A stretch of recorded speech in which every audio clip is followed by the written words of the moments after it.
this guy. So have you used this one yet? Because it's really loud. I know it's too loud. What I did when I had mine was I just had it like on the table, so that way it was like far enough away that they could still hear me. But you're gonna need to wear this because this one is the one for recording. Okay, yeah. So I'm gonna turn it on. If you just want to like, can I just wear it? I might want to go a little bit higher, but.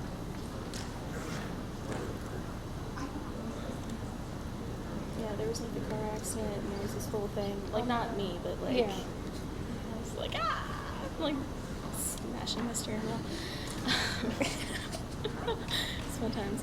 I'm loaded with technology. Yeah, I know. Have you tested this microphone yet? Yeah.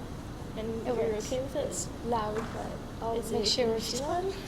Like, you can move it further away and then you Yeah, can I'll talk see. about it. If it's Okay. too loud, I'll let them know. Yeah, go ahead and just like talk really loud. Talk to myself, maybe? Hello. Well, I don't know what to say. Talking to myself. Do I still go on? Yeah? Maybe? No? 1, 2, 3, 4, 5, 6, 7, 9, 10.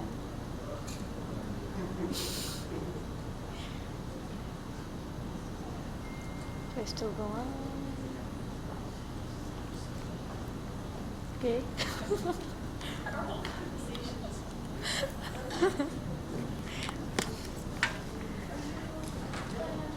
Yeah, this one is a dot cam, and it's all on, right? Yeah.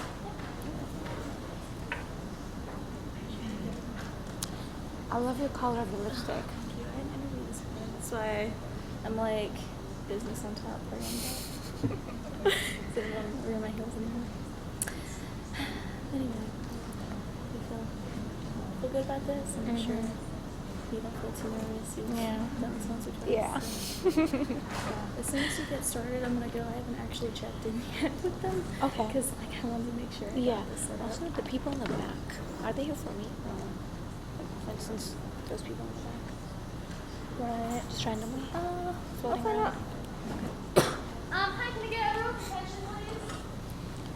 We're about to have a studying session for physiology. If you're not here for physiology, we're going to ask that you find other place to study. If you guys aren't here for physiology, then you're going to have an awesome 2 hours. Everyone good? Thank you. Cool. I know some people who are here not for physiology, and they're not moving. Yeah, I'm gonna go. Have a You see chat the with one them. right in front of me. Oh, really? Right in front of me, all the way in the back. There's a it has a question. Okay.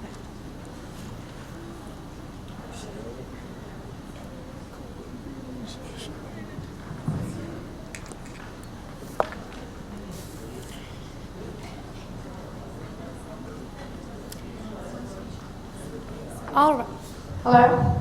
Is it too loud or is this good? It's perfect? Okay. Okay, so welcome to my study union, guys, and this is the last time we're going to see each other, maybe. We'll see because I'm graduating soon, next semester. And you have your final, which is some of you have it on next Monday, some of you have Wednesday. That's correct? Right? And it's not cumulative, so that's good. You're only going to have, it's going to go normally as always do, like I'll just treat like exam 5, nothing cumulative. And also, really quick, just to go over the topics that will be covered, those include your reproductive system, right? Your endocrine system, and immunology section as well. She usually puts that section in an earlier exam, but she couldn't do it this time, so she will be including it in the final. And so make sure you also cover that. It's not a big deal when you compare to, let's say, reproductive or endocrine. Those are the main ones. But immunology, couple of questions, no big deal for that one. And also just focus on the most important things when she goes over the class. That should be good enough. And also, I want to ask you guys a little bit first, how are you guys feeling? So out of 1 to 5, how many feel 3? 4? 4.5. 5? Okay. And how about like 1 or 2? Okay, very few of you. Okay, so my session is probably gonna go over most of the important concepts, okay? So if you can focus on the topics I'm gonna cover, you should be in a good shape, but that meaning you cover it all up. It's not you're skipping some few concepts there. So if I say that topic, make sure you know pretty much everything about that topic, okay? So I'm gonna be highlighting the main concepts today. And any questions before we get started? Like actually started? So you guys are all ready to do this? Yes.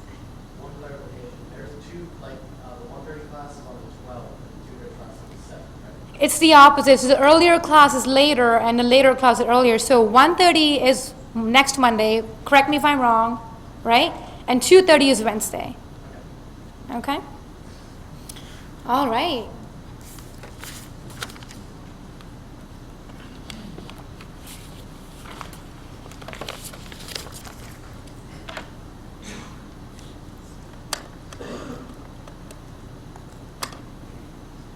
Okay, so we're gonna go through this, and also a disclaimer before you guys hunt me later on, because don't do that. Everything I cover in here doesn't necessarily mean it's gonna be in the exam, or everything I have in here doesn't necessarily mean that's all you have to do. So just a disclaimer beforehand, because I don't want anybody to come after me and then like, oh, this was not in a review and it's in the exam. So I'll do my best based on my experience of what I've seen, heard you in the exam, so it's all about that, nothing, no guarantees, okay?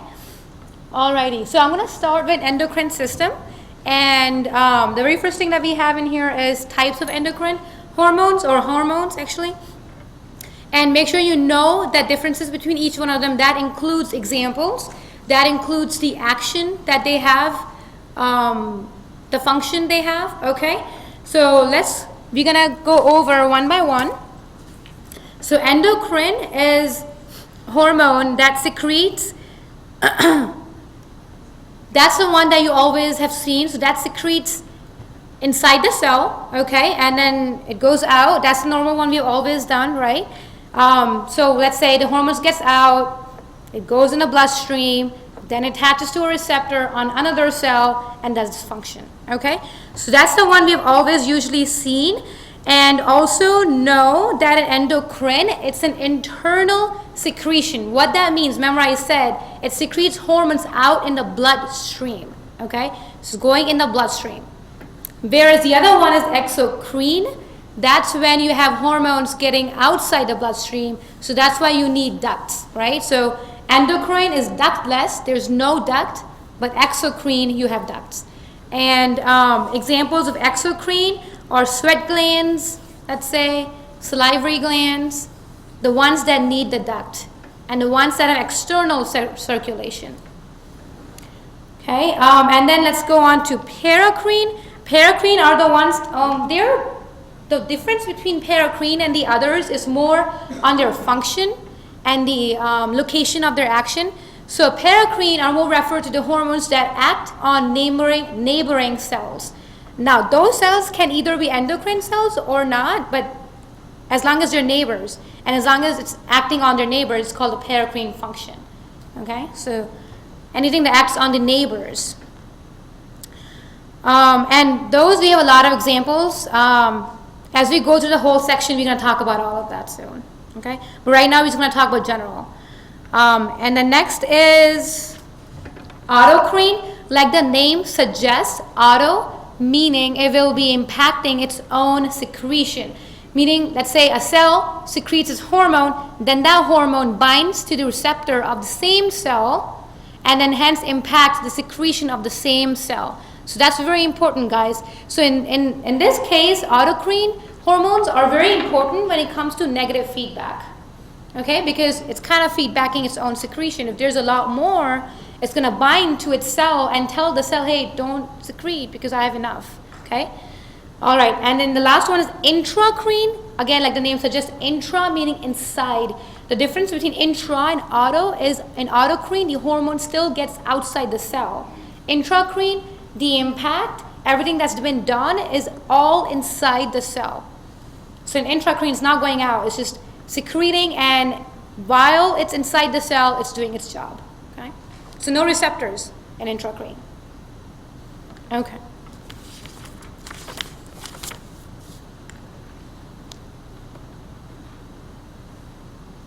So now we have difference between protein and steroid hormones. I'm not sure if she went over this a lot, but I do see her focus, I do see her test on this. So the basic difference between protein and steroid that you guys already know is that protein or amino acids, we have different, we have hydrophobic, we have hydrophilic, right? But mainly we say proteins as hydrophilic, right? And then steroid hormones are hydrophobic. So that's the main difference. So meaning steroid hormones do not like water, right? So think about it, if steroid hormones are getting inside a cell, the inside is filled with fluid, right? The cell. So it does not like water. So how will they be transporting to other places? So that's why steroid hormones need a carrier protein. Steroid hormones need a carrier protein. Whereas the protein hormone, they do not need a carrier protein.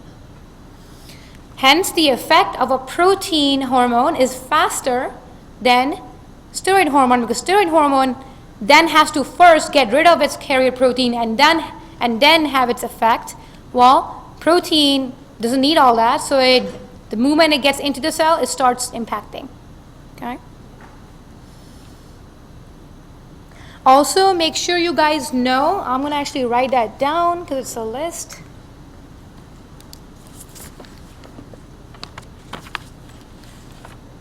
Okay. I'm going to make sure you guys see this.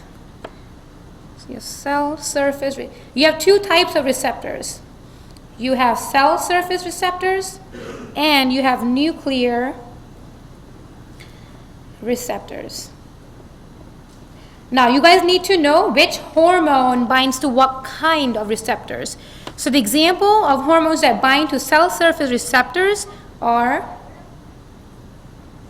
insulin, norepinephrine, epinephrine, prostaglandin, prolactin.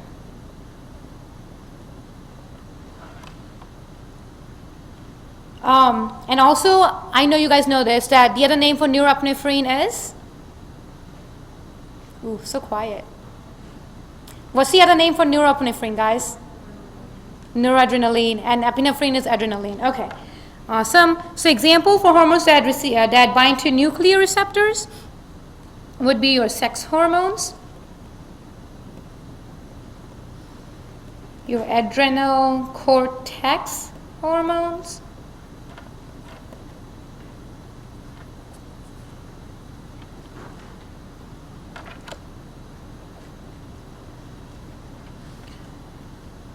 and your thyroid hormones. Okay.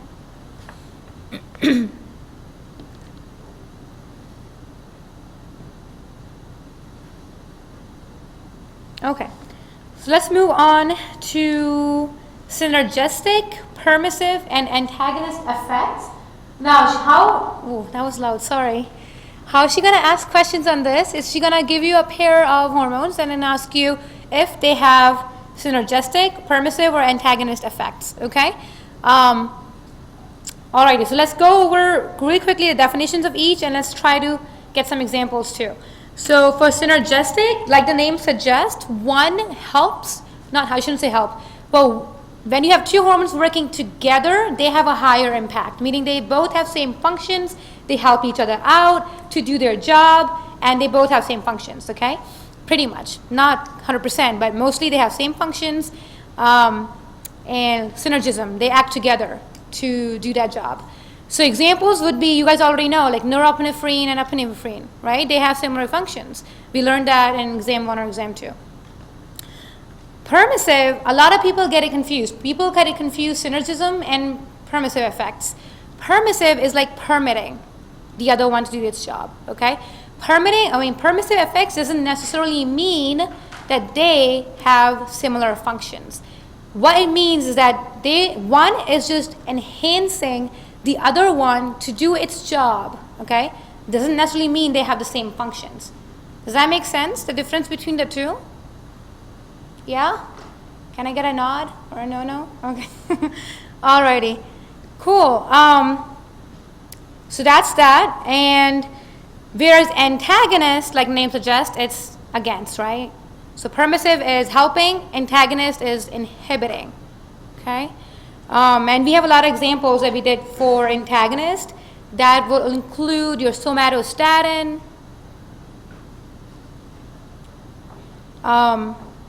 She also mentioned propranolol. Remember that, guys? What does it inhibit? Anybody remembers? It's a blocker of beta? 1 or 2? 1. Perfect. Yep.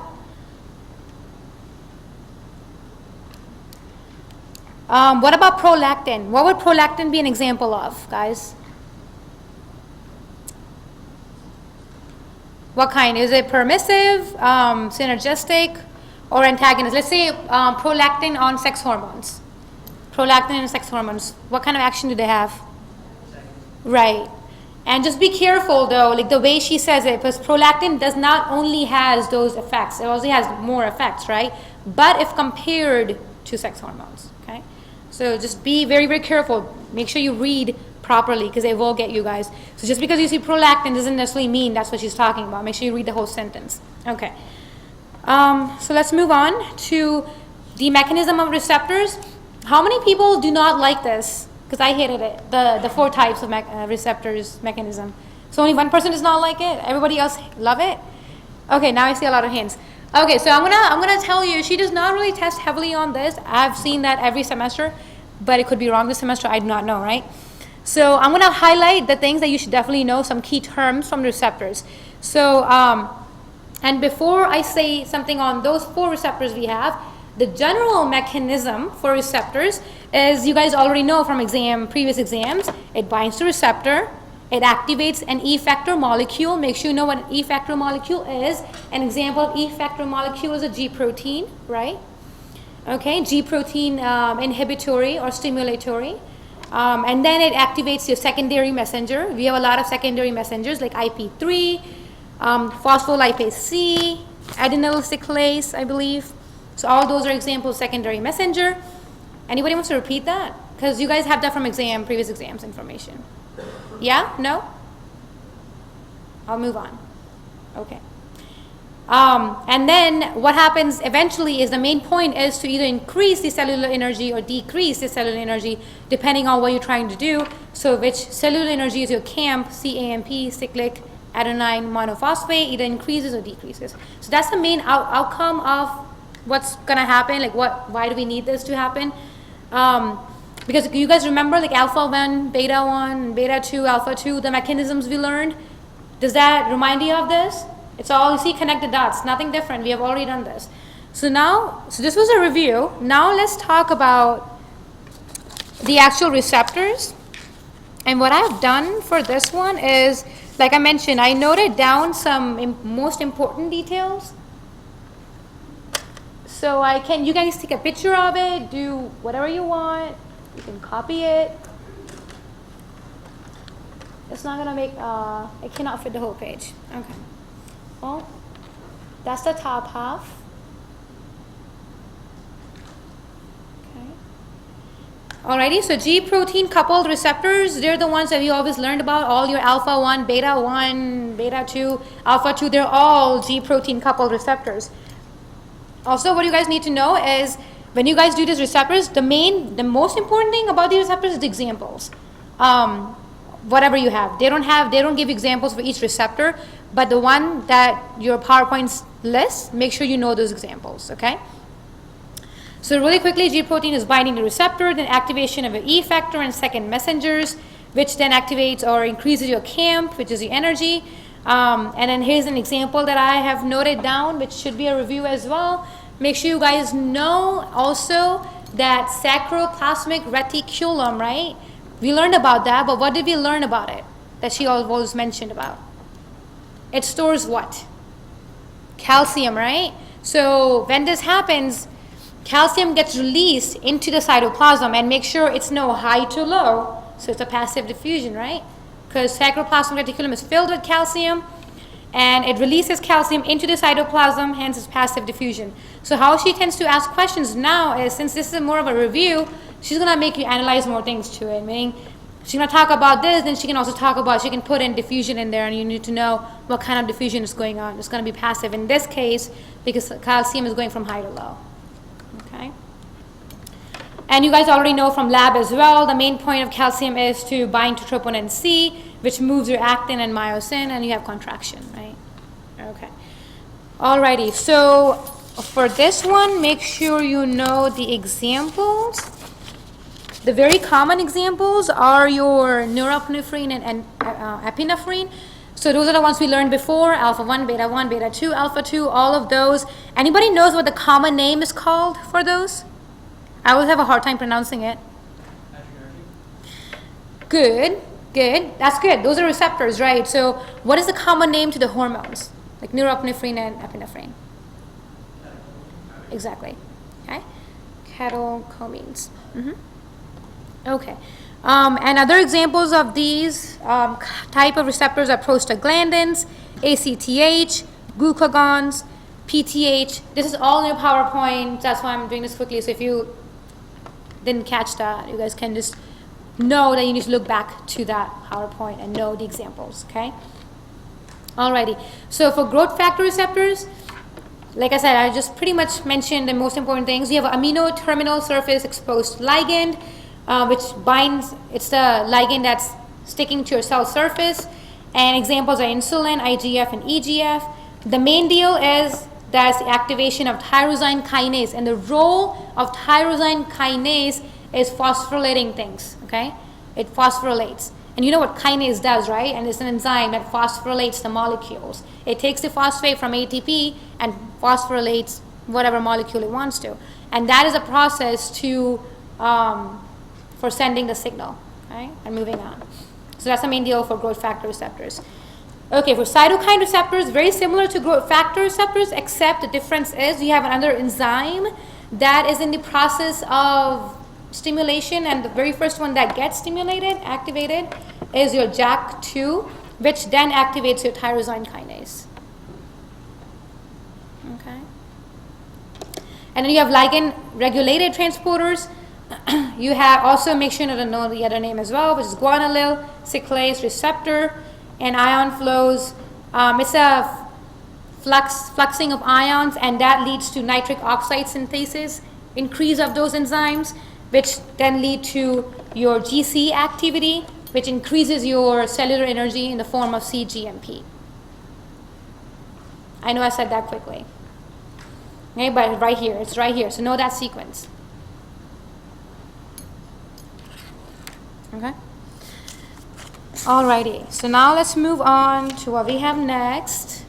And you guys feel free to ask me questions or interrupt me if you didn't catch that. But if you have a big question, please stay, not stay, but ask me towards the end.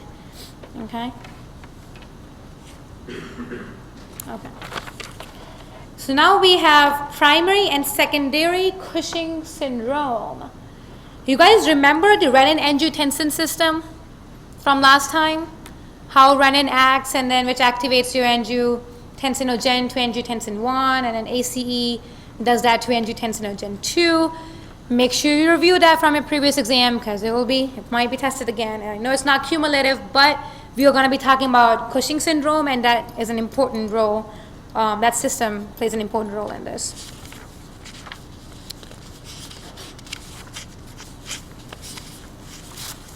Okay, so Cushing syndrome, when it comes to that, we have to be very careful that there are two, primary and secondary.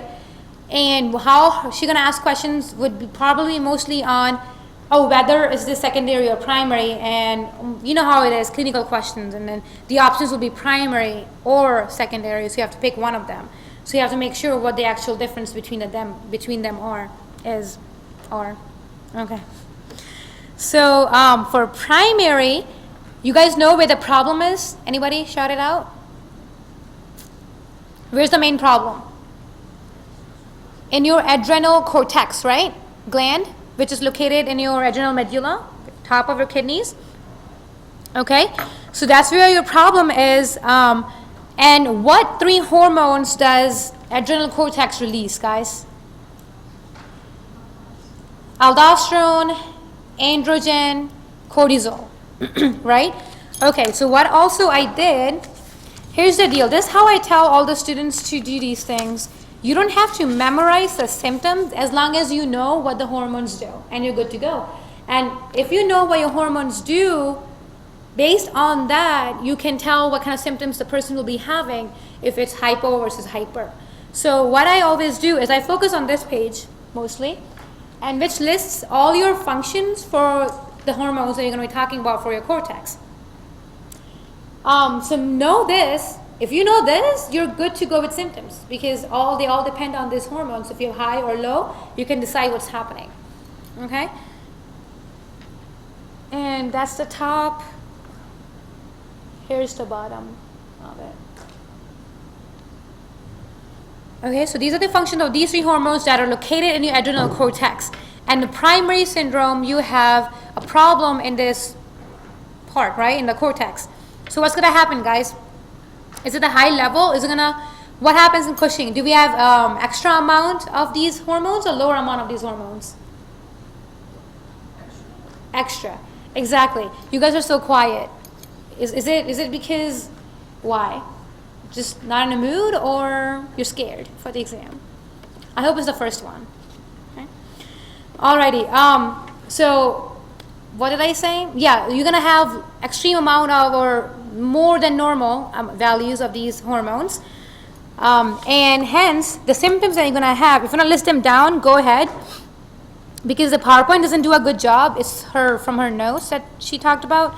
So you have hypertension, vomiting, nose bleeding, sleep disorder, hypernatremia. You guys know what natremia means? Levels of potassium?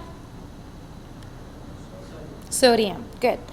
Hypernatremia, hypokalemia, hyperglycemia, facial hair growth for a woman, irregular menstruation for a woman, inflammation, obesity.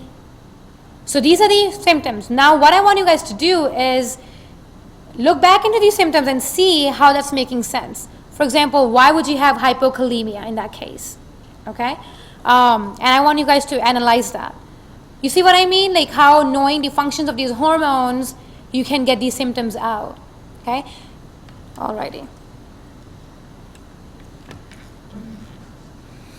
Okay, now let me ask you guys this. If you have high amount of these 3 hormones, right, what does your body do? What does your body do to compensate, to get back to its normal self? Negative feedback, right? Okay, so a difference between primary and secondary is that primary will have high amounts of cortisol, androgen, and aldosterone, but low amounts of CRH and ACTH. Does that make sense to you guys? Why? So before I say that, I also want to show you guys this. Sorry, I have a lot of handouts here. This, I love this because this is everything you need for endocrine. Not everything, but the basics of endocrine. And if you know this, you can do the rest, okay? So you have hormones in the hypothalamus, which then impact the anterior and pituitary. The main deal here is to know what resides in the hypothalamus, okay? And what that does to your anterior pituitary, okay? Remember she went over this, guys, right? It's a table. You want to memorize what it's hypothalamus versus anterior pituitary. So getting back to primary Cushing syndrome, when you had high amounts of those 3 hormones, giving a negative feedback to these 2 guys. Where is it? CRH and ACTH. Okay, so meaning giving a feedback to higher authority, be like, oh, I have so much of this, can you please lower it down so it lowers these 2 hormones? Does that make sense to you guys? Also, do you remember her saying hypothalamus is the president and pituitary is the vice president? You guys remember that? That really does help. So these are higher authority people. So now let me ask you guys this. If the problem resides in the higher authority people, right? Is there going to be negative feedback? No, because there's nothing to feedback on, right? I mean, it's like the president is messed up, so how do I correct this problem? See what I mean? So there's no negative feedback. So the problem with secondary is, now we said primary, we talked about what kind of hormones will be high versus what will be low. And secondary, since the problem is in CRH and ACTH, the problem is in either hypothalamus or pituitary, they're going to go high, CRH and ACTH are going to go high, and that's going to signal to a peripheral organ to, because it's just messed up, right? So your peripheral organ will also be messed up and secrete the 3 hormones in more quantity as well. So in secondary, you have high CRH, high ACTH, and high adrenal cortex hormones. Whereas in primary, you had these 2 to be low. Okay, so now make sure you know the difference on that. Okay. Now, the symptoms are pretty similar. Your primary and secondary will have similar symptoms because in both of them, you have high amount of your adrenal cortex hormones, right? Okay, so I already told you guys what the differential diagnosis is, right? For these 2, you're going to look at your hormone levels of all these. Okay. Alrighty, so now let's move on to... You guys are welcome to take pictures of this after the session too if you guys missed anything. Next one is Addison.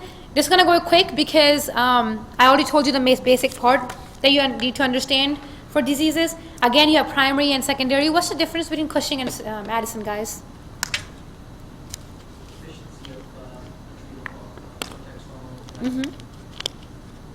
Awesome, thank you. So you have deficiency of these hormones. So again, we're going to talk about the same hormones, guys. So guess what? You already know the function of those 3 hormones, getting the symptoms out. Super easy, opposite to Cushing, right? So now you have deficiency of these 3 hormones. Again, primary, the problem is in the peripheral organ, meaning the problem is in your adrenal gland. So you're going to have low amount of cortisol, androgen, it's the other one, aldosterone, right?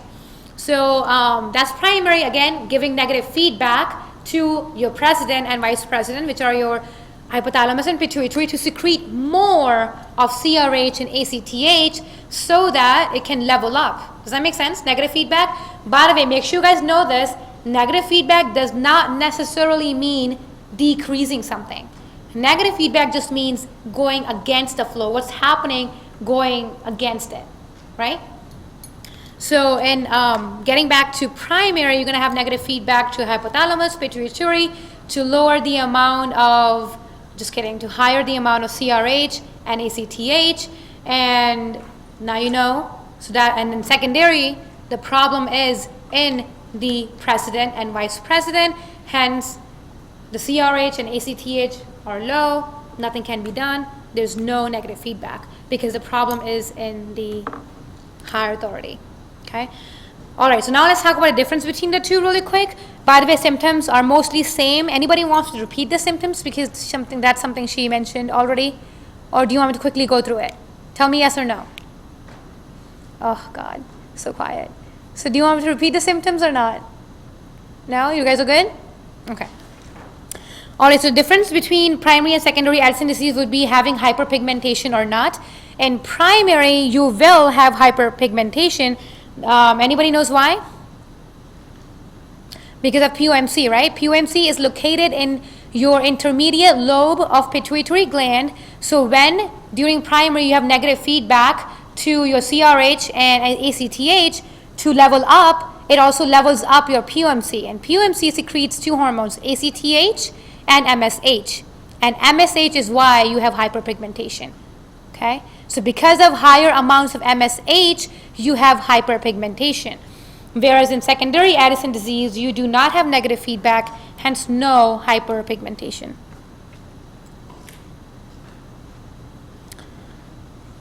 Alrighty, so let's move on to Conn's disease.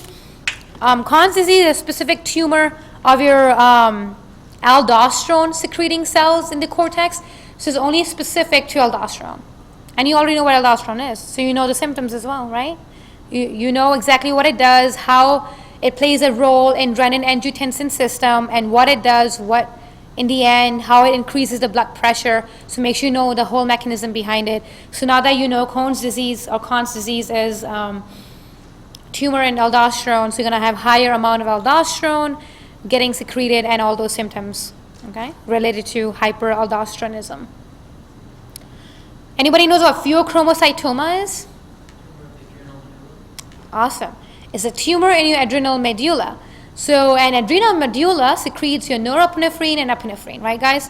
So again, you know what those two do, and you're good to go with symptoms. So you're going to have higher amounts of these two being secreted, and you should know the symptoms. And oh, I forgot to mention this, but I mentioned this before in previous sessions, is when it comes to diseases, right, you make sure you guys know the different amount of symptoms. So for example, what kind of symptom would you have in pheochromocytoma that you will not have in Conn's disease? Anybody want to shout it out? What kind of symptom would you have in pheochromocytoma but not in Conn's disease? Increased heart rate, palpitations, nervousness, sweating. Okay, good. Awesome. So there will be again questions on the cases, right? And then she will give you all these options as diseases. So you got to pick which one it is. Okay. Let's talk about synthesis of thyroid hormones.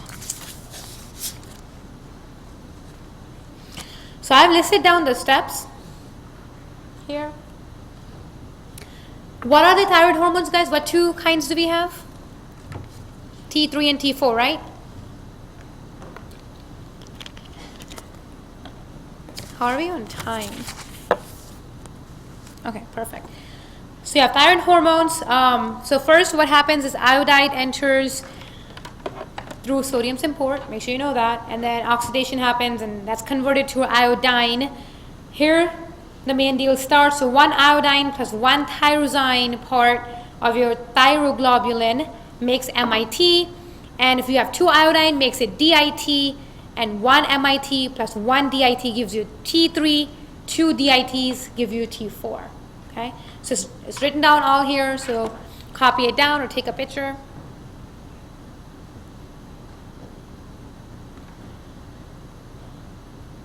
And remember, we had nuclear receptors for T3 and T4, right? Remember in the beginning I told you the example for nuclear receptors? So those were for, again, a review. T3 and T4 have nuclear receptors. Okay. So let's talk about the physiological effects. So what T3 and T4 does in your body. Okay, so that would be, I'm pretty sure she went over this, but I don't know if she went over this in detail. But T3 and T4 are very important for your development of thyroid gland, of course, in your fetus, and as well as your central nervous system. Yes. Yes, thank you. There we go. Oh, that's perfect. Okay. So, so thyroid gland, central nervous system in your fetus, and in adults, it has they have a lot of actions. So that could be controlling your memory, learning, body metabolism, very important one. Body metabolism, body temperature. Also, it increases your oxygen consumption. It also controls your glucose metabolism. You guys remember what gluconeogenesis was and glycogenolysis was? So T3 and T4 control glycogen lysis, and gluconeogenesis. So those two. Okay? Make sure you know, remember what those two things are. Okay. It also, remember, stimulates your alpha 1 and beta 1 adrenergic receptors. So what that does is increases your heart rate, right, and blood pressure. And hence controls HR, heart rate, contractility of the myocardium, and blood pressure. Okay, so you see how a lot of functions. They have a lot of functions, right? So again, like I mentioned, if you know the functions of those two hormones, you're good to go deciding the symptoms for hyperthyroidism and hypothyroidism, as long as you know the functions of T3 and T4, the ones we just went over. Okay? So focus on the functions and the symptoms will come on their own. All right, so what's next? Yeah, so you have actions of thyroid hormone, pretty similar stuff. So I've written down here as well. Something to add on, I would say, for metabolic effects, make sure you guys know, again, it increases your glucose absorption from GI tract. It increases your glycogenolysis, right? Glyconeogenesis, and increases your lipolysis. You guys know what these terms mean. If not, just Google them, okay? Make sure you know these terms because that's actually going to be determining the options. And it also increases your protein synthesis and degradation. So with lipids, proteins, glucose, all of that, okay? So that all belongs to metabolic effects. I just elaborate a little bit more on that. Okay, so like I mentioned, you guys already know now the effects or the diseases, hyperthyroidism and hypothyroidism, based on the functions. So again, in hyperthyroidism, we have primary and we have secondary. So what do you guys think primary would be? The problem for primary would be in the gland, right? Good, so it's in the soldiers, it's in the workers. The problem is in the glands. Good. So what happens is you have overproduction of T3 and T4. You guys know Graves' disease? Did she go over that? Graves' disease. And Graves' disease is an autoimmune disease. You have overstimulation of T3 and T4. Okay. So signs and symptoms, make sure it's going to be, again, very related to the functions that we mentioned, but some important ones would be you're going to have infiltration of antibodies in the patient's retroorbital region. So you have irritation because of antibodies accumulation. And you guys know what the scientific term for bulging of the eyes is called? Because you have bulging of eyes in the hyperthyroidism, right? Have you ever seen a patient or a person with hyperthyroidism, guys? Anyone? Right, so have you seen the bulging of the eyes, maybe a little bit? Do you know what the scientific name is for that one? Let me write it down because that's what you're going to put in the exam.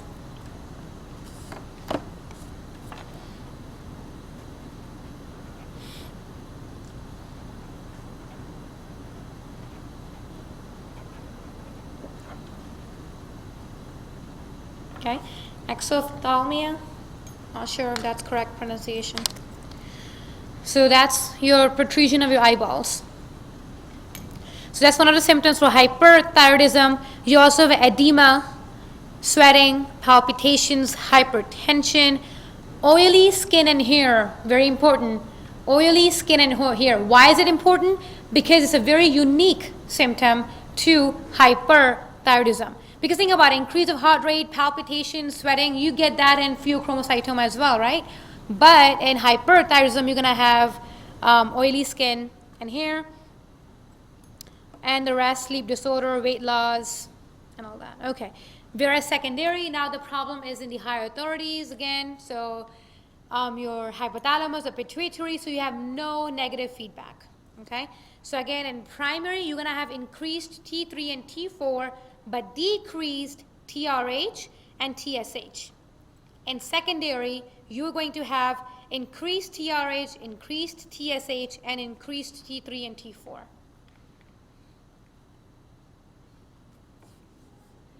Yes. In primary hyperthyroidism, you will have increased amounts of T3 and T4, but decreased amounts of TRH and TSH. In secondary hyperthyroidism, you will have increased amounts of TSH, TRH, as well as increased amounts of T3 and T4. And also, I don't know if you guys know this, but my session is getting recorded. So you guys missed something, you can rewind it and listen to it, okay? Alrighty, so that was hypothyroidism. Let's talk about hypo a little bit. That would be decreasing or lower amounts of T3 and T4, right? So again, if you know your functions, you're good to go. Some symptoms would be mental and bone growth retardation, especially for a fetus, right? Infertility. Anybody can explain to me why infertility would be a symptom for this one? Because remember, we're talking about hypothyroidism, right? So we have less amount of T3 and T4, correct guys? So what the body is going to do? Negative feedback and say, hey, president, hey, hypothalamus, pituitary gland, can you increase your TRH and TSH? So that's going to be getting increased. But also remember, in class, she mentioned how TRH leads to secretion of TSH as well as prolactin. So because of negative feedback, your prolactin will be increased. And what does prolactin do? Prolactin does, it inhibits or suppresses your sex hormones. Hence, you can have infertility as a symptom for hypothyroidism, especially primary hypothyroidism. Okay, so we talked about that. Also, you have memory and learning disorders, obesity, because your metabolism is really weak, right? So you're going to have, even though you might still be eating normal kinds of food, your metabolism is really weak, so you're going to gain weight. And you're going to have dry skin and dry hair and fragile nails. Okay, so now the next is hyperparathyroidism and hypoparathyroidism. The main deal about this one is knowing, again, what parathyroid hormone does in your body. Anybody wants to shout it out what the main role is? What's the very most important role? Calcium, right? Increases calcium in the bone or in the blood? Blood, okay? So it increases the calcium levels in your serum. It's in the blood, okay. Good. And how does it increase it? So let's say your calcium levels are low, right, in the body. And your parathyroid hormone is going to act up. You're like, oh, my calcium levels are low, I better act up. So how does it do it, guys? It gets it from the bone, right? So the bone releases the calcium into the blood. Now, the main deal about this one is knowing how hyper or hypoparathyroidism both can cause osteoporosis. Okay? Both hyper and hypoparathyroidism can cause osteoporosis. The reason why is because, let's say you have hypoparathyroidism, which will lead to lack of vitamin D, and active form of vitamin D is needed for for calcium absorption by bone. Okay, so there will be no calcium in the bone, hence osteoporosis. Now, how does hyperparathyroidism create osteoporosis? Is because remember the role of parathyroid hormone is to get the calcium from the bone to the blood, right? So if there's more of it acting, the more of the calcium will be moving from bone to the blood. Hence, again, bone will be lacking the calcium. You have osteoporosis. Okay, you guys see that? Like I said, it's getting recorded, so if you guys missed it, you're gonna rewind it. Okay.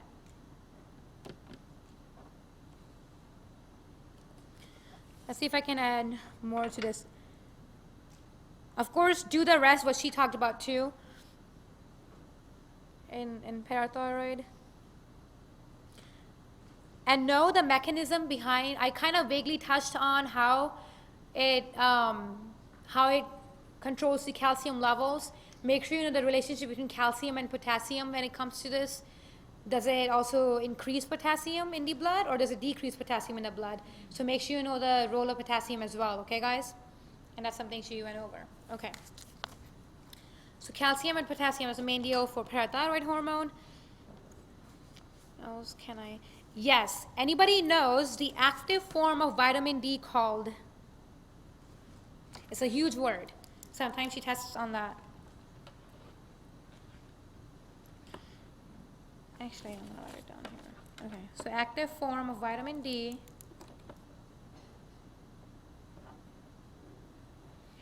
and can I ask you guys, like, where, not can, I will ask you guys, where your vitamin D gets activated? Did you say kidneys? Perfect. Awesome. Active form of vitamin D is called 125 dihydroxy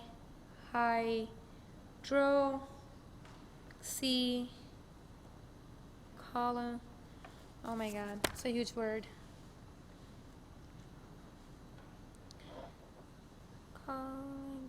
Calciferol. Okay. My handwriting really sucks. I have a better handwriting than this, so it's just whenever I'm doing this, it gets so bad. So that's the same word right here, like that. It's one word. Okay.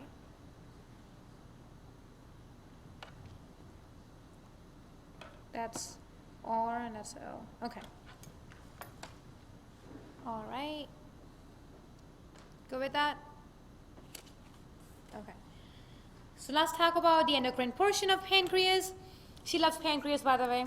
Have you guys thought of that yet? How about in GI? Like, did you see questions on pancreas? Yeah. Yep, she loves them. Okay. We already talked about the exocrine part of pancreas in the GI system, right? Here we're going to talk about the endocrine. Remember, it has two parts, exocrine and endocrine. We already talked about the exocrine and GI. Now we're going to talk about the endocrine system of pancreas. So the endocrine system or portion of pancreas contains 4 types of cells. Number 1, alpha. Number 2, beta. Number 3, delta. Number 4, PP cells, double P. Okay, alpha produces glucagon, okay? Beta produces insulin. That's the one we have always talked about. Delta produces somatostatin. It's very, very important, guys. See what's going on here. Make sure you know the functions of all these hormones, okay? So glucagon and insulin, are they antagonists, permissive, or synergistic? Antagonists, right? Because insulin increases the blood glucose. Is that true? Insulin increases the blood glucose. Is that true, guys? No. Insulin decreases the blood glucose and glucagon increases the blood glucose. Hence, they're antagonists. Okay.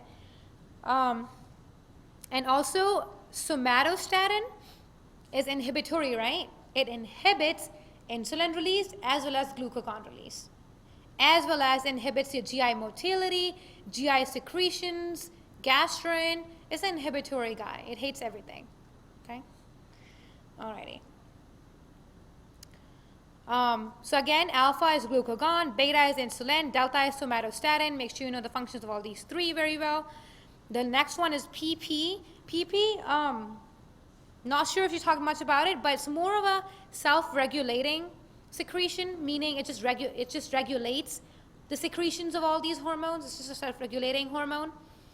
And it regulates both endocrine and exocrine secretion. Not just endocrine, it regulates or it controls both endocrine and exocrine secretion. So that's PP cell. You guys remember the normal blood glucose level? What is it? Yeah, that fall, kind of. What's the range? So what's the lowest it can go?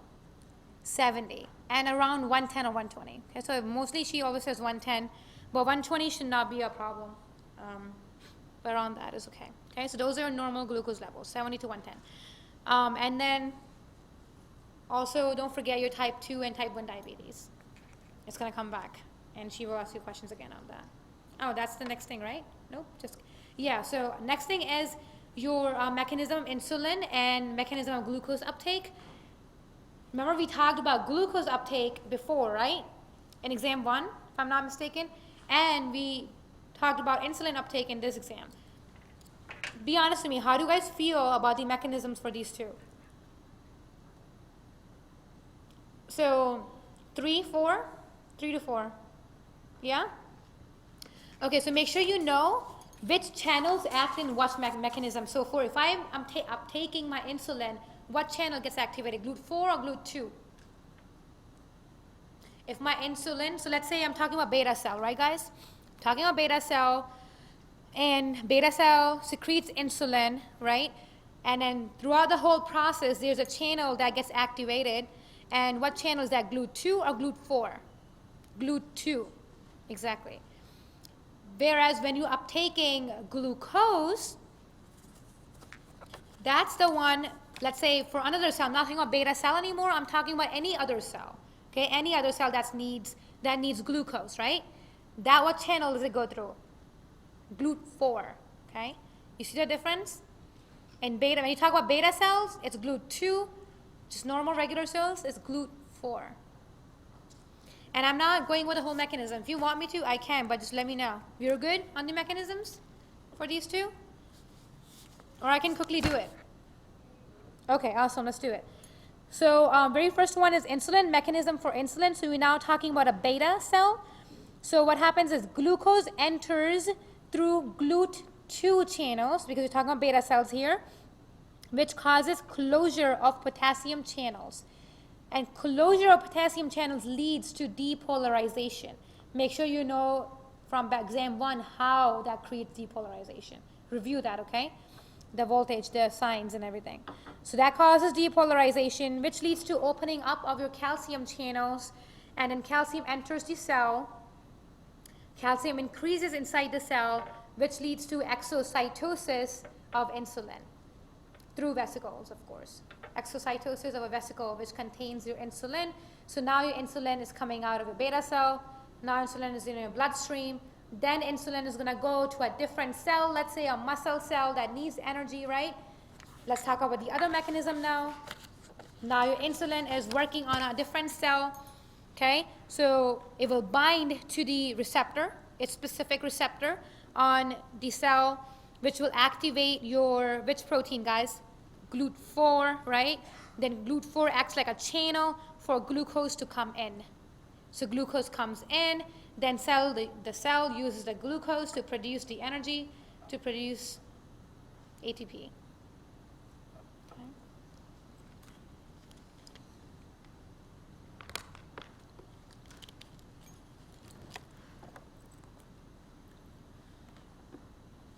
Okay. Also, I heard a lot of people asked, and I've also known that she said a lot of the exam will be focused mostly on endocrine. Is that true?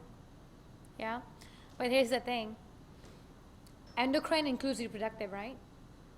Like endocrine is just hormones, and we have reproductive hormones. So where would you fall reproductive hormones into? Reproductive system or endocrine system? They are both.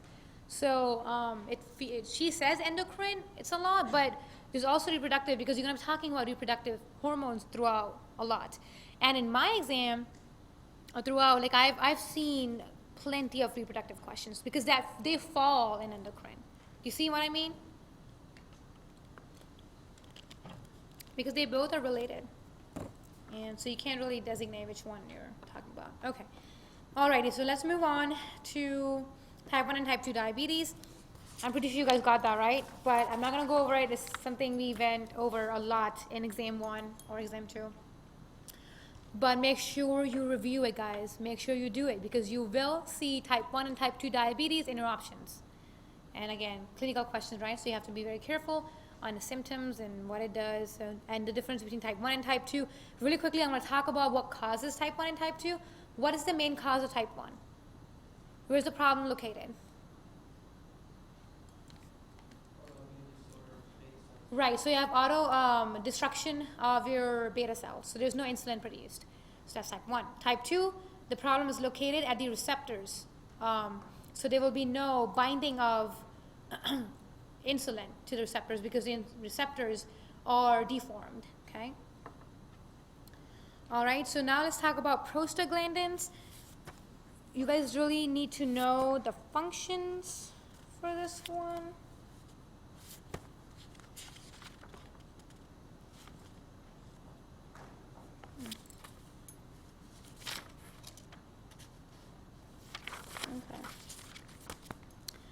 Alrighty, so for this one, make sure you guys know how it's made, and while it's being made, it also has side effects. Think about it like that, okay? And know those side effects.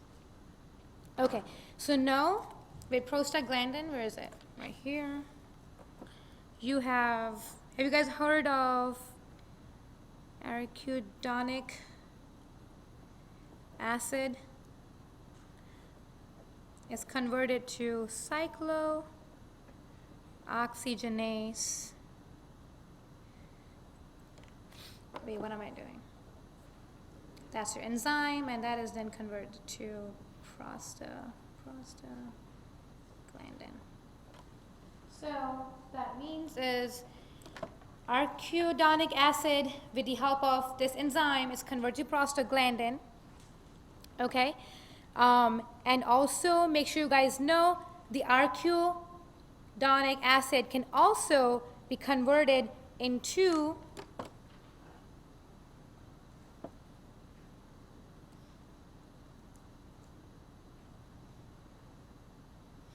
with the enzyme lipoxygenase.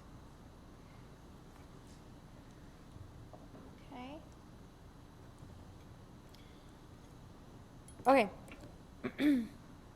Let's back up a little bit. The main functions, the normal function of prostaglandin are vasodilation and vasoconstriction, and you guys should know how that impacts your female and male reproductive system. Okay, constriction and vasodilation. You need vasoconstriction, vasodilation for dilating a cervix, right? And you also need it for erection and ejaculation, right? So you need all that for male.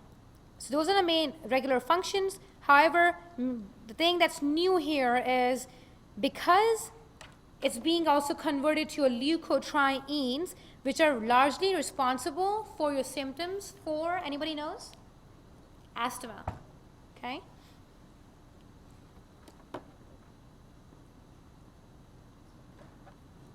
As well as inflammation, vasoconstriction, and bronchoconstriction. So it constricts your bronchi, hence that can lead to asthma. So like I mentioned, like I said, I shouldn't say side effects, but that's a good way of seeing it, okay?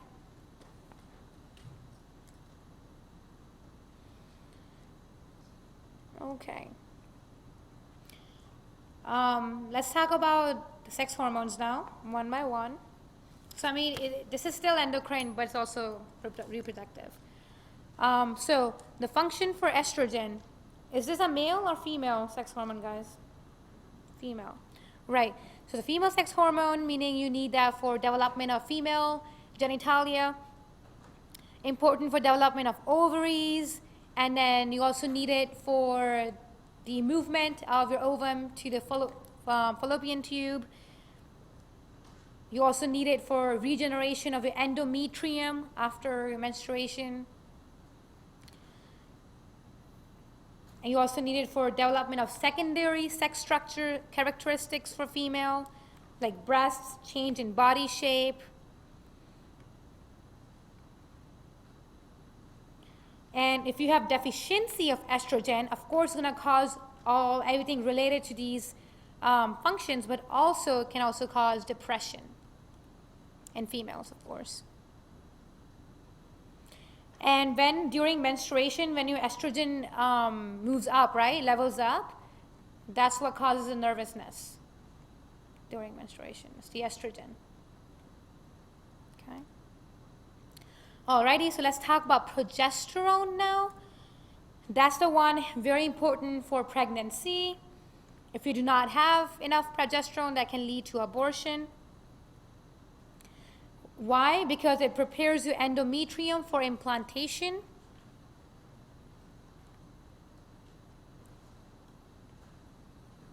And progesterone is secreted by the follicle cells, which is located in your corpus luteum. Corpus luteum. That's where the secretion of progesterone is from, especially during the first trimester of pregnancy. But during the second and third trimester of pregnancy, progesterone is now secreted from the placenta.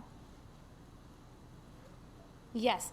So from the during the first trimester of pregnancy, progesterone is secreted by follicular cells in your corpus luteum. But in second and third trimester, it is released from the placenta. Okay. So let's go on to testosterone.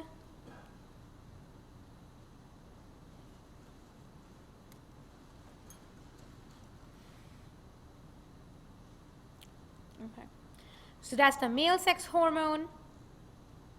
Let me ask you guys, is testosterone present in females?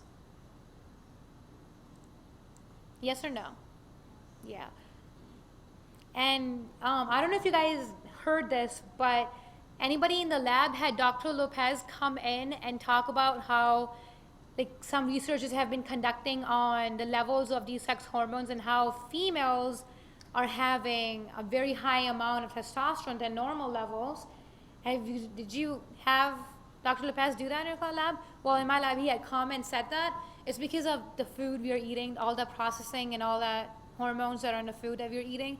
It's because of that. We have actually, as females, we have high amount of testosterone, and as males, you guys have high amount of estrogen. It's not good. That's something he's studying on, a research study he's doing. I think he's doing, or some STAs are doing, I don't know. Anyway, so yeah, testosterone is a male hormone, sex hormone. It is important for development of your testicles in the male fetus, important for descent of testicles from the abdominal cavity into your scrotum, controls the growth and development of your genitalia in fetus. Do you guys know the name, the form of the active testosterone in males? So also know, I'm going to just write it down maybe here. Active form of testosterone is dihydrotestosterone.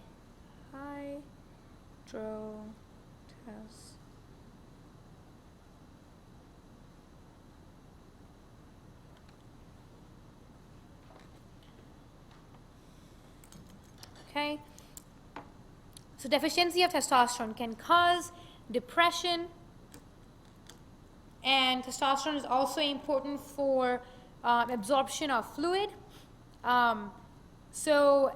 And also increases your red blood cells in males. So if you have testosterone deficiency, you also have anemia. You can, right? Because it controls your production of RBCs in males. Okay, now make sure you guys also know this. Anybody knows what inhibin is? So inhibin, what happens is during spermatogenesis, if let's say you are making a lot of sperms, right? You don't need it. Then your inhibin is released, okay? Or spermatogenesis is enabled by decreased inhibin. So if more inhibin, less sperms. That's how I want to write it down, okay? So more inhibin, less formation, less spermatogenesis.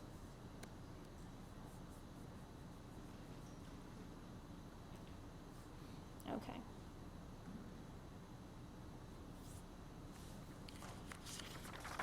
Now we're going to talk about, wait, not just kidding. We still have HCG and placental hormones.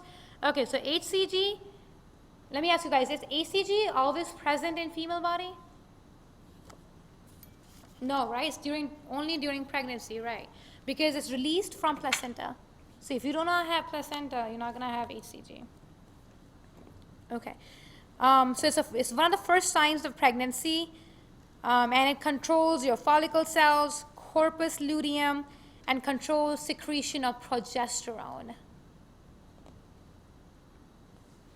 And it maintains corpus luteum.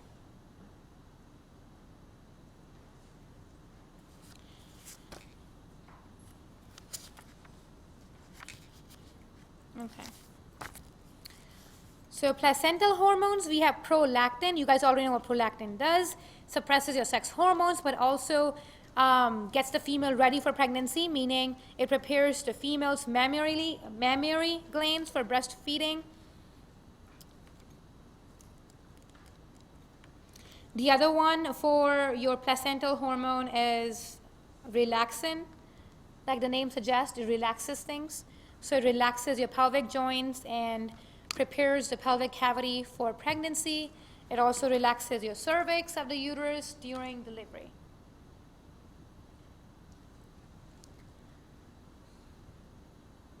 Okay.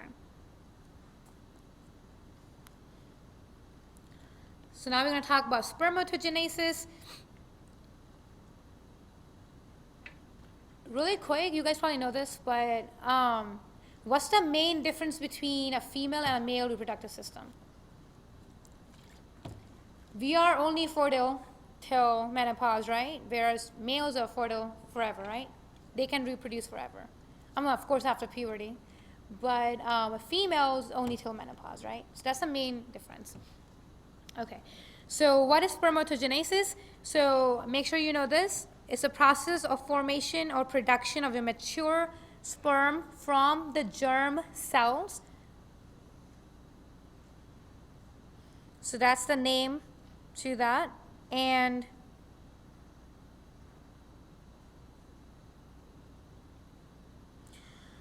so during week 4 of pregnancy, your embryo is connected to the yolk sac, right guys? And that wall of yolk sac produces the germ cells, XY and XX, depending on female or male. Now, in male, they then, okay, and also in the middle, I wanted to touch on embryology, but not really, because I've heard she doesn't really test on embryology.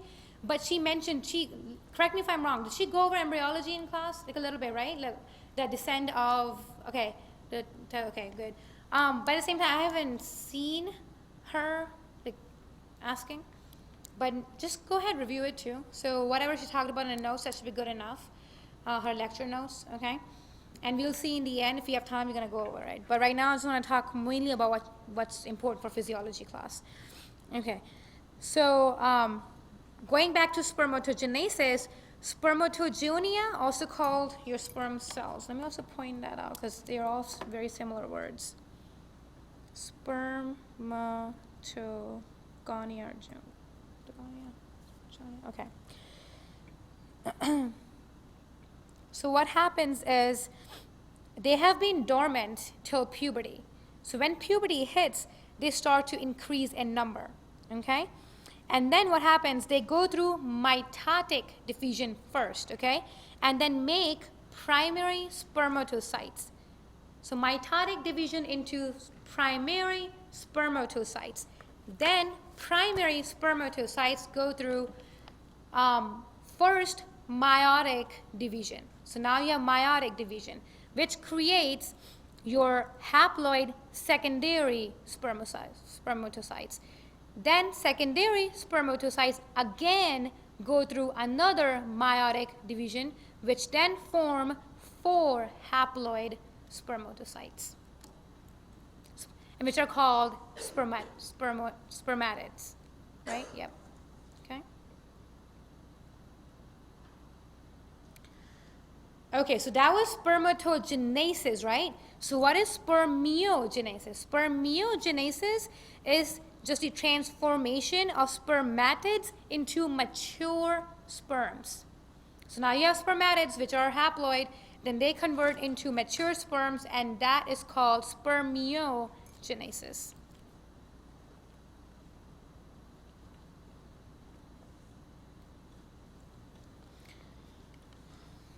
Okay. So now, so that was just the mechanism behind it. When she tend to ask reproductive questions, she tend to focus mostly on the hormones, how those hormones impact the body, okay, negatively or positively. So for FSH, make sure you know what kind of role it has in the male reproductive system versus female. In males, FSH controls spermatogenesis. So in males, FSH controls spermatogenesis, and LH controls secretion of testosterone from Leydig cells.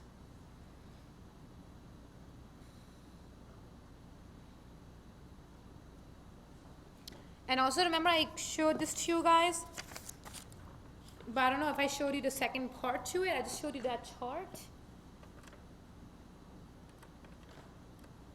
So that's what I showed you before, and in here I have what the roles of these are on the peripheral organs. So this is the second part of it, right here. So that does a really good job as well for reproductive. So in female versus in male, you have FSH, LH, and you have FSH and LH for male. So I really like that too. So that's why I put it separately.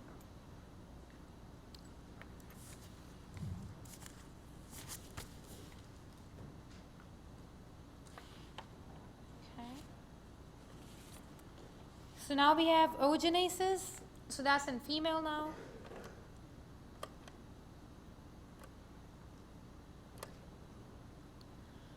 Okay. So that's very similar. I mean, the process is pretty similar. So what happens is, I'll write it down right here. So you have your primary oocyte. Double O or single O? Double O, I think.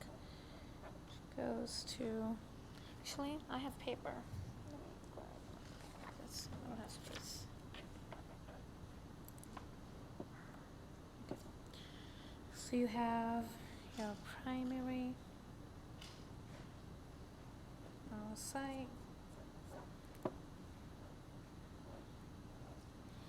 That's your, I shouldn't write that again, but oocyte maturation, meaning now it's hitting puberty. Maturation into two secondary oocyte, and that one is called, that's your first polar bodies. Have you guys heard of polar bodies, right? So that's your first polar body. Then another division, meiotic division. Oops, you guys cannot see that. Okay. That is called your mature ovum. And these are the other three polar. So totally have four. Three polar bodies.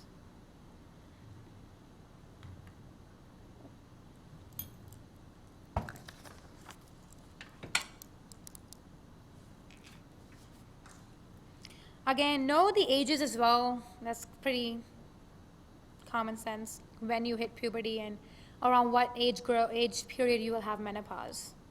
Okay. Okay, and the role of, which is the next one right here, which is number 23, says FSH and LH role in females.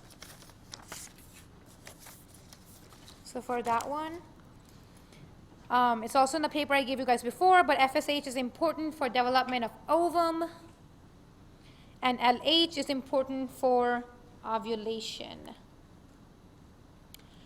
Let me ask you guys this. During the first 2 weeks, right, before ovulation, which hormone rises? Is it FSH or LH? Which one is it, guys? FSH, right? So right before ovulation, which one rises? LH, because LH is needed for the movement for your ovum to come to the fallopian tubes. And what is ovulation? Ovulation is called the movement of your ovum to the fallopian tube so that it can get fertilized. Okay? So LH, what that does, that's the function of LH. So that's why ovulation happens right after the increase of LH.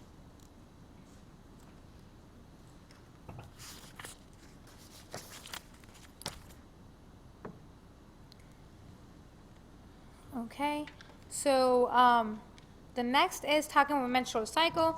Okay, so let's talk about that one. The way she asks questions on this is she's going to give you a certain scenario and she might ask you what stage the female is on. okay? So you need to know what exactly is happening in each stage, okay? So first phase that she talks about is follicular phase. Follicular phase, which is during the first weeks of menstrual cycle. And like we mentioned, you have increase of FSH.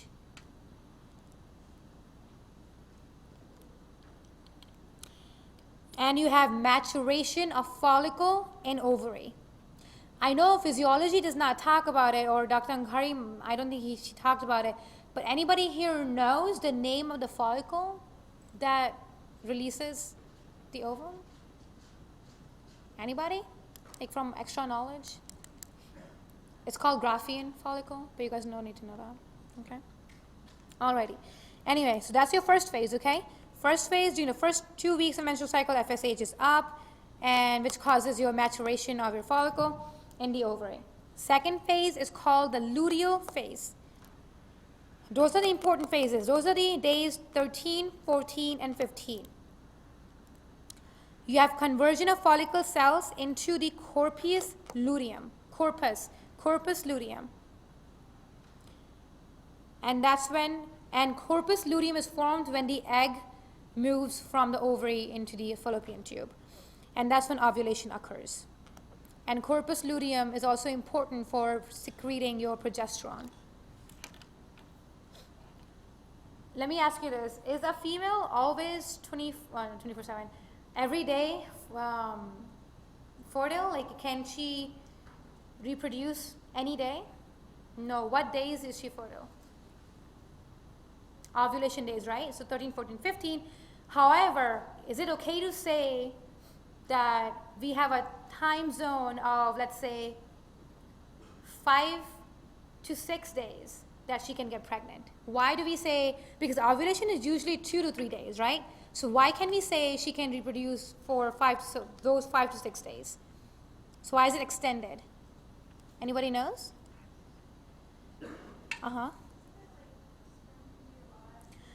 Exactly. Sperm dies in dry environment, right? But sperm can live in a female's body in that watery environment if given that watery environment. So the sperm can live up to 72 hours, they say, but that's too high, but I would just say like 1 to 2 days. So if the sperm has to be healthy as well. So that's how you have extension period of reproduction or getting pregnant, okay? Alrighty. You guys have any question now? Alrighty. And also, guys, this brings me to the point she made about birth control pills. Remember, there's a huge discussion on it.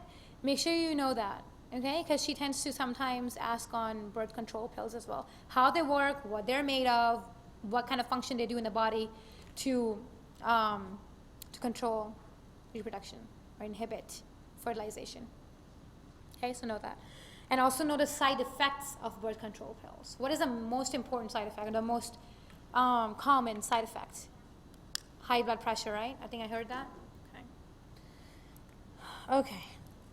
So now, where were we? Second phase, we got that, ovulation.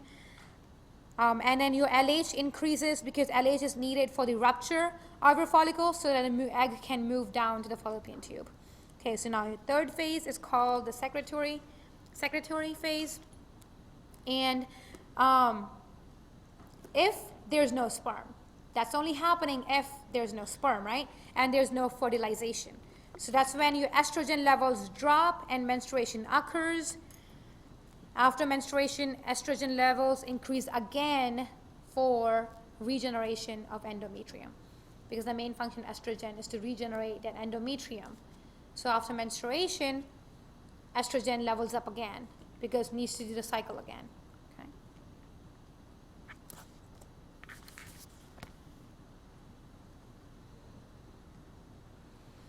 Okay, and then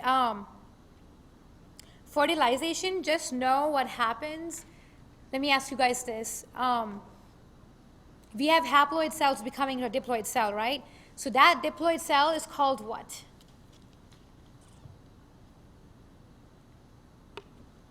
A zygote, right? And how many chromosomes would it have? What's the 2n number? How many of you guys taken genetics here? Nobody? But, okay, few of you. Alrighty. And what happens here is that the point is two cells combine, so they have to be haploid to make a diploid. So just know two 23s combine to make 46 chromosomes, okay? So that's fertilization right there.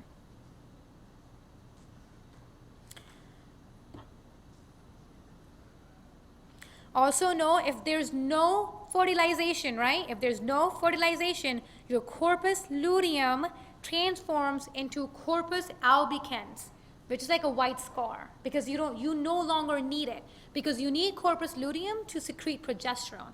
And if there's no fertilization, it transforms into something else that's just like a white scar, and that's called the corpus albicans. Okay. Now next is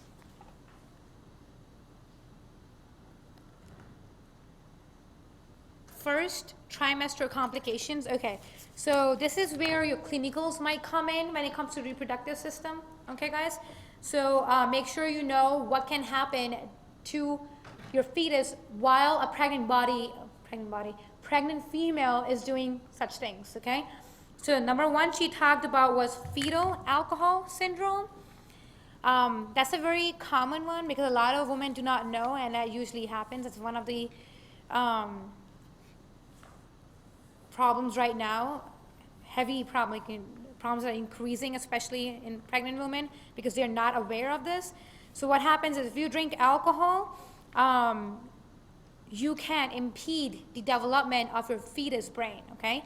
So it can lead to mental retardation, speech disorder, aggressive behavior, learning disorder, smaller heads, smaller eyes, and thin upper lips. So that was all for fetal alcohol syndrome.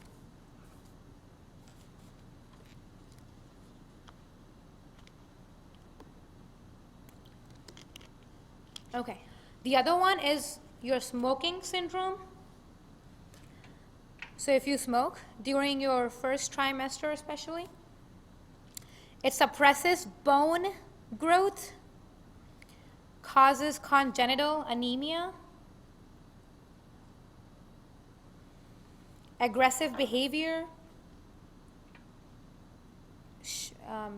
The child could be short, the height will be short. You're going to have a learning and social behavior problems.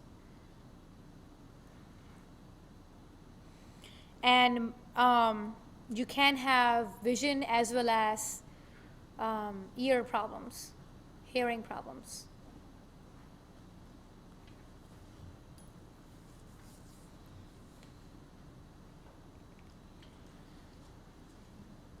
Okay.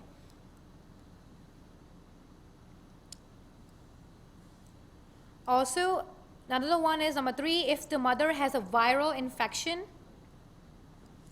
then the virus can easily pass through the placenta and will impact the central nervous system, ears and eye development in the fetus.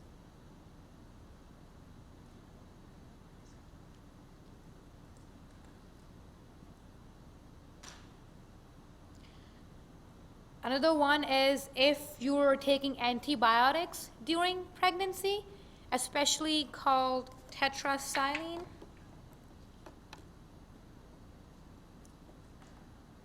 Or tetracycline, yeah.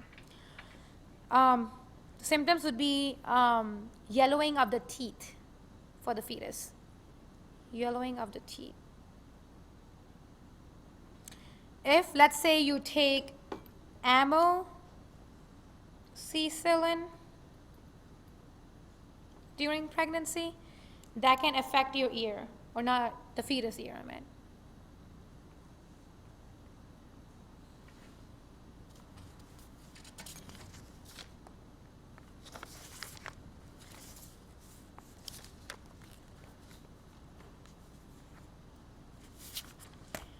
Okay, now I want to ask you guys, in 130 section, did she go over The clinical cases with you guys? 1:30, no, and 1:30. What about 2:30? No? Not at all. So do you want to do some clinical cases? So we're going to do that. We're going to end off the session with those, okay? But before that, I want to make sure I point out some things on what else is important. So like I said, embryology section, just do your best on reviewing, because I haven't really seen her much asking. It's because she has a separate class on embryology. That's when it's just more important. But go ahead, do it if you have time. Immunology section, I've only heard what did she say? Anybody went up to her and asked how many questions you're gonna put on immunology? 'Cause I know a couple of you did. 1 or 2, that's what I was gonna say. Exactly, so 1 or 2, and know your complement system very well for the immunology system. The sequence of what happens, that's the most important for immunology. Other than that, focus on what she sped through this, right? Like in 10 minutes she did all of this, right? Yeah, so focus on complement system, and anything else that she talked about. I mean, she talked about pretty much everything. That's what she tried to, but see what she focused more on. So you will probably have a question from complement system. Okay. And okay, any questions before we head on to some questions? No? Okay. So let's do this. I'm gonna write it down.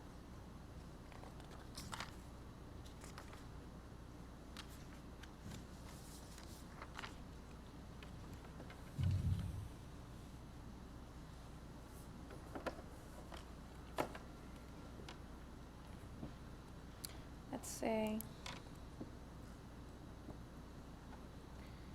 24-year-old female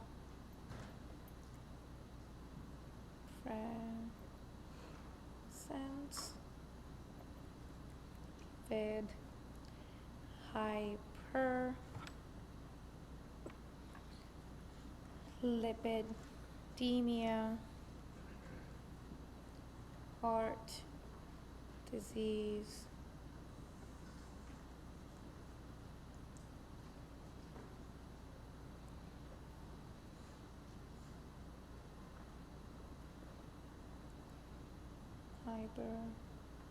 hypertension,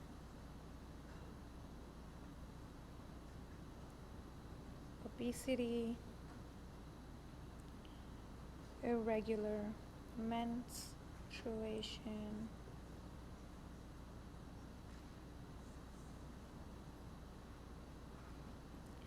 irregular ovulation with symptoms of infertility, diagnosis.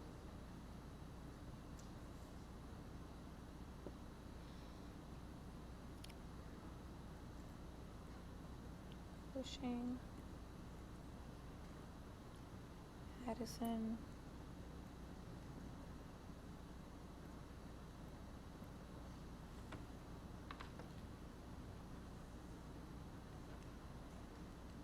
she didn't do this one in any way class, right? Did she? So I'm not sure. Okay. Alrighty, so think about it, and we can talk about this one.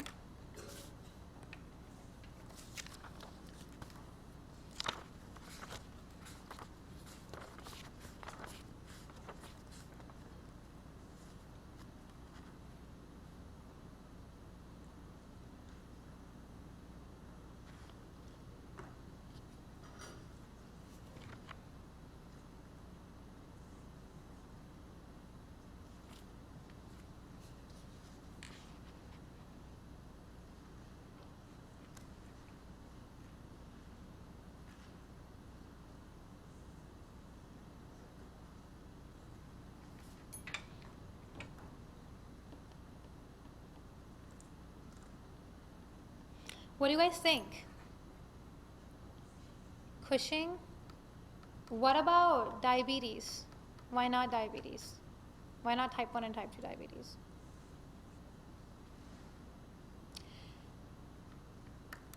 let me ask you guys this. What's the difference between the symptoms for type 1 and type 2 diabetes? How would you know? Let's say this one's simple because you know Cushing is in there. But let's say you were confused between type 1 and type 2. What's the differential diagnosis between type 1 and type 2? What do you guys think? Come on, guys. Like right now, it's more of an interactive thing because I'm mostly done talking about the most important concepts. So what was the main cause of type 1 diabetes? The problem in the beta cells, right? So there's no insulin being produced, right? So that's why a treatment for type 1 would be giving the patient the insulin, right? Whereas treatment for type 2 diabetes, that will not help. Why would that not help? Right, because the receptors are messed up, so giving more insulin will not help, right? Okay, so tell me or think about it, a symptom that could only be present in type 1 but not in type 2, or vice versa. Obesity, right? Obesity would be present, more likely to be present in type 2, not in type 1. I know so many patients with type 1 and they have no way of obesity in them because that's more common in type 2. Okay, so that's one way of getting it out if it's going to be type 1 or type 2. Does that make sense to you guys? Okay, so like that's how you're going to, because type 1 and type 2 are very, very similar. So I want you guys to go back and make sure you review your type 1 and type 2 very well and the symptoms and how diabetes can also lead to kidney failure and the whole process it takes for the destruction of your kidneys, and how that impacts your blood pressure. First, your blood pressure lowers, but then increases back up again, depending on what stage of diabetes you are in. That is what you need to know, okay? So how your blood pressure gets impacted because of diabetes. Okay. Alrighty, so now let's do another one.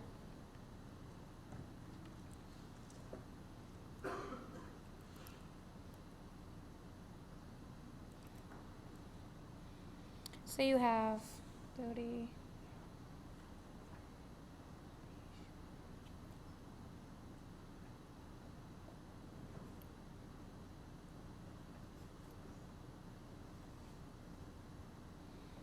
Average. No facial hair. Inability to have an erection. This reminds me really quick, why do we need, why is nitric oxide important in males? What does that do? Erection, right? Good.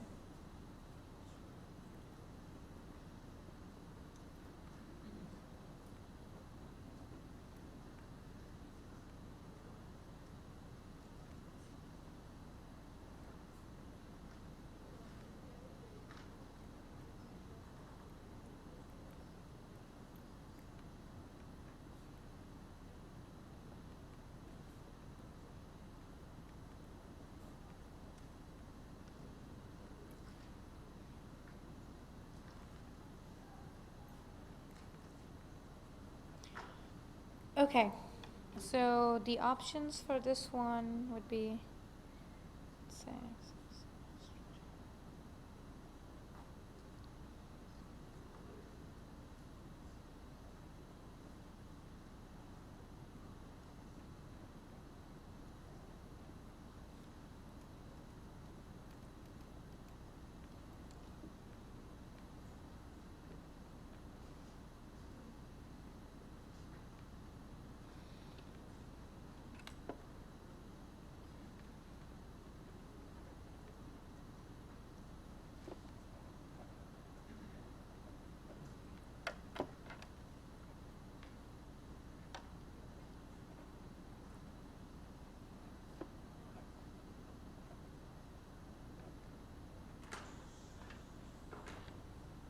okay.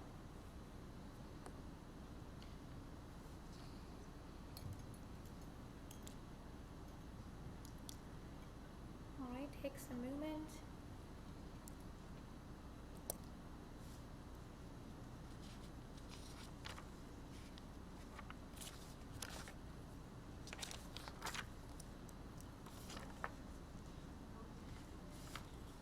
So what do you guys think?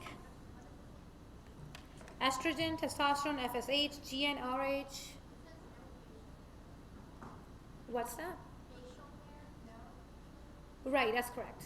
Uh-huh. Oh, yeah, my handwriting. Yeah, no facial hair on the male. Talking about,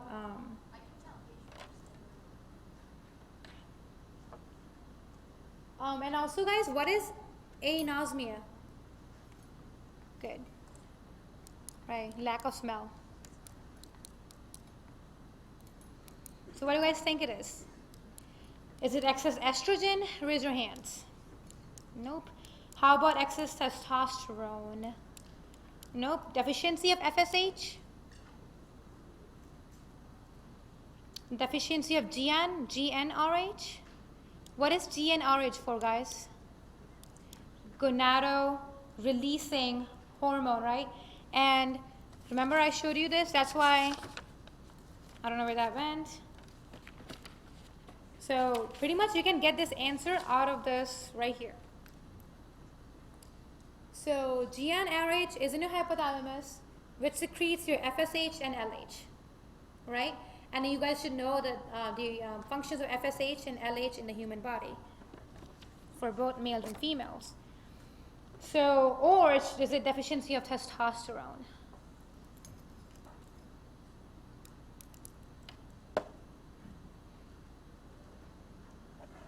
It's this one right here. Okay.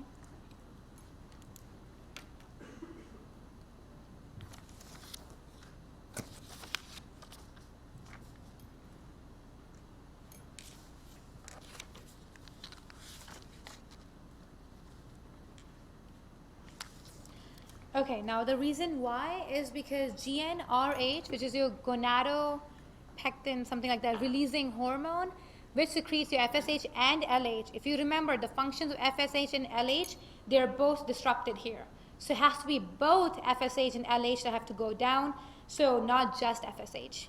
So you have to have FSH and LH both go down, so that's why GnRH is the only option. If she had also mentioned deficiency of FSH and LH, that could have been the answer too, but that's not in the options, okay? Alrighty, and also make sure you guys also know when it comes to your endocrine system, be very, very aware of your negative feedback because you can trick you on this, and that's how mostly everything will be written. For example, even here, right? If you have, let's say I'm gonna change this scenario a little bit. Let's say your answer was coming out to be deficiency of FSH, okay? Or let me change that a little bit. Let's say it was deficiency of inhibin. What was inhibin, guys, again? Again, inhibin has a role in some spermatogenesis, right? So again, because you have, let's say, a high amount of inhibin, right? So again, there will be a negative feedback to the higher authority to decrease it. So in the options, you might not talk about inhibin, but they might talk about the high authority hormones. Does that make sense? So another example could be, let's say, talking about Cushing syndrome. And in the symptoms, according to symptoms, you were feeling like, oh, it's a deficiency of cortisol, let's say, right? But let's say that was not in the option, okay? Then the option, one of the options would say high amount of CRH and ACTH. Does that make sense? How that's compatible? Because when you have low amount of cortisol, it's going to negative feedback to the body to level up your CRH and ACTH. Hence, the option could actually look like high levels of ACTH and CRH. Does that make sense? Because of negative feedbacking. Because it was a primary Addison disease, let's say, or Cushing syndrome. So she really highly tests on negative feedback.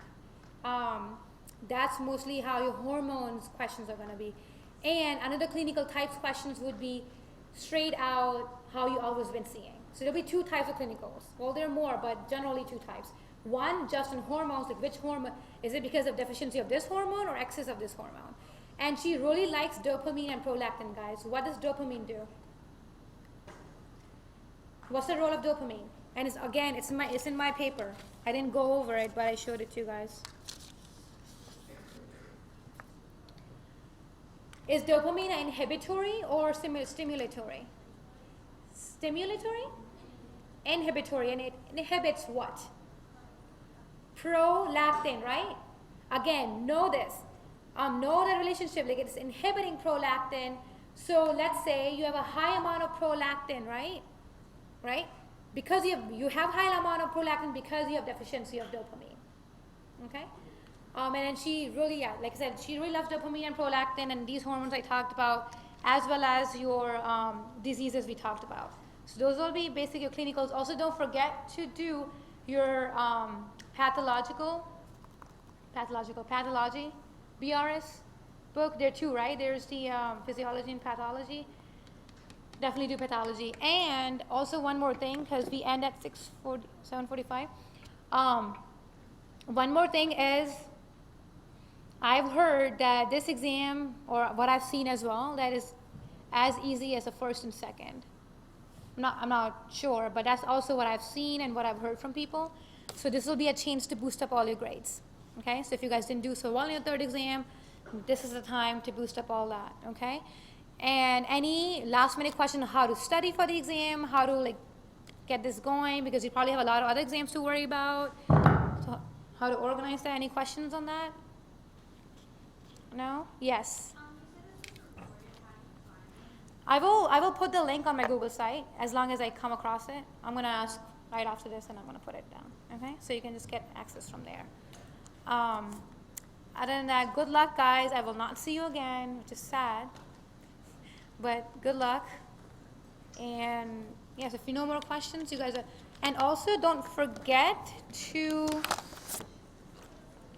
do this, please. I believe that's like a survey for study union.